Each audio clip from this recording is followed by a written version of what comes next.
ओम नमो भगवते वासुदेवाय। श्रद्धालु भक्तों, श्रीमद् भागवत महापुराण के 10वें स्कंद के उत्तरार्ध के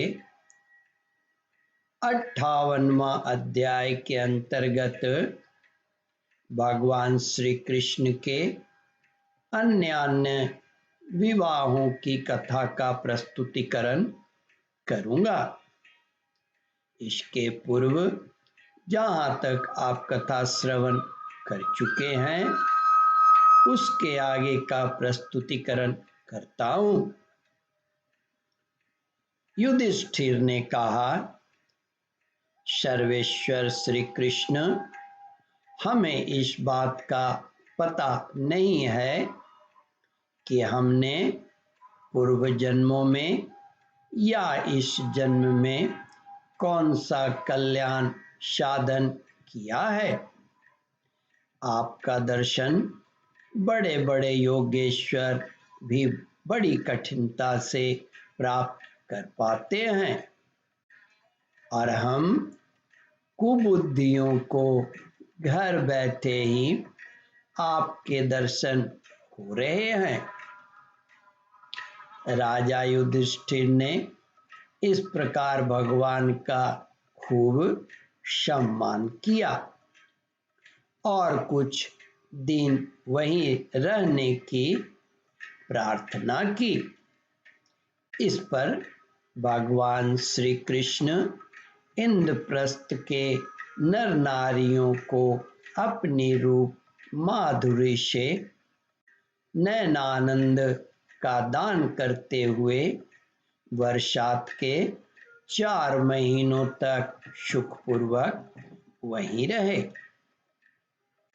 श्री सुखदेव जी कहते हैं, परीक्षित, एक बार वीर शिरोमणि अर्जुन ने गांडीव धनुष और अक्षय बाण वाले 2 तरकश लिए तथा भगवान श्री कृष्ण के साथ कवच पहनकर अपने उस रथ पर सवार हुए जिस पर वानर चिन्ह से चिन्हित ध्वजा लगी हुई थी। इसके बाद विपक्षी वीरों का नाश करने वाले अर्जुन उस गहन वन में शिकार खेलने गए जो बहुत से सिंह, बाघ और आदि भयंकर जानवरों से भरा हुआ था। वहां उन्होंने बहुत से बाघ, सूअर, भैंस, काले हरिन, शरभ, गव्य बोलते हैं नीलापन लिए हुए भूरे रंग का एक बड़ा हरिन होता है, गव्य, गेंडे, हरिन, खरगोश और शिलाक, शाही आदि पशुओं पर अपने बाणों का निशाना लगाया। उनमें से जो यज्ञ के योग्य थे उन्हें सेवक गण पर्व का समय जानकर राजा युधिष्ठिर के पास ले गए। अर्जुन शिकार खेलते खेलते थक गए थे। अब वे प्यास लगने पर यमुना जी के किनारे गए। वहां श्री कृष्ण और अर्जुन दोनों महारथियों ने यमुना जी में हाथ पैर धोकर उनका निर्मल जल पिया और देखा कि एक परम सुंदरी कन्या वहां तपस्या कर रही है। उस श्रेष्ठ सुंदरी की जंघा, दांत और मुख अत्यंत सुंदर थे। अपने प्रिय मित्र श्री कृष्ण के भेजने पर अर्जुन ने उस कन्या के पास जाकर पूछा, सुंदरी, तुम कौन हो? किसकी पुत्री हो? कहाँ से आई हो और क्या करना चाहती हो? मैं ऐसा समझता हूँ कि तुम अपने योग्य पति चाह रही हो। हे कल्याणी, तुम अपनी सारी बात बतलाओ। उस कन्या कालिंदिनी ने कहा, मैं भगवान सूर्य देव की पुत्री हूँ।